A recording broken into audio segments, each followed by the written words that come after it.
Hello friends, welcome back to my channel. আজকে আমি তোমাদের একটু অন্য রকমের ভিডিও দিচ্ছি। যে এই ভিডিওটা আমি আজ পর্যন্ত কোনোদিনও দিইনি। হেয়ারে নানান ধরনের ভিডিও দিয়েছি, স্ট্রেটনিং বলো, স্মুথনিং, তো নানান ধরনের কাটিংয়ের সব কিছুর ভিডিও দিয়েছি। কিন্তু আমাদের হেয়ারের তো অনেক রকমের প্রবলেম হয়। কারোর হয়তো ড্যান্ড্রাফ থাকে, হেয়ার ফল থাকে, কিন্তু এটা একটা ডিফারেন্ট ধরনের হচ্ছে প্রবলেম, সেটা হচ্ছে উকুন। এটা আমাদের কম বেশি সবার মাথাতেই থাকে মেয়েদের, কিন্তু কারোর কারোর এমন পর্যায়ে চলে যায় যে সেটা বলার মতন না। প্রচণ্ড মাথার মধ্যে এই কাস্টমারটার উকুন ছিল, চুলের সঙ্গে চুল জুড়িয়ে গেছিলো, মানে চিরুনিটা কম করা যাচ্ছিল না, এই পর্যায়ে ছিল। আর দেখতে পাচ্ছি ছোট ছোট যেগুলো দেখতে পাচ্ছ, এগুলোও কিন্তু উকুন। আমি একটু জুম করে দেখাচ্ছি তো তোমাদের যাতে বুঝতে সুবিধা হয়।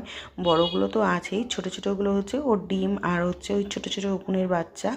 তো এই পর্যায়ে একটা মানুষের মাথায় থাকলে তার মানে কীরকম একটা কন্ডিশান হতে পারে তোমরা বুঝতেই পারছো। মানে এতটা পর্যায়ে হয়ে গেছে, ও লজ্জায় নিজের মুখটা দেখাতেও চাইছিল না। কিন্তু প্রথমে আমাকে কথাটা বলতেও ওর খুব খারাপ লাগছিলো। কিন্তু যাই হোক, আমি কিন্তু এই ট্রিটমেন্টটা করি। তোমাদের যদি আমার এই কাজটা ভালো লেগে থাকে তাহলে তোমরা আমাকে জানিও, আর যদি তোমাদের কারো এরকম সমস্যা থাকে তোমরা সেটাও আমাকে জানিও। এই ট্রিটমেন্টটা আমি খুব সহজভাবেই করব, তোমাদের কোনো তেমন কোনো প্রবলেম হবে না। আর যদি আমার ভিডিওটা ভালো লাগে তাহলে লাইক করো, কমেন্ট করো। আর এটা একটা ডিফারেন্ট যেহেতু ভিডিও, তো তোমরা দেখো কী পর্যায়ে রয়েছে।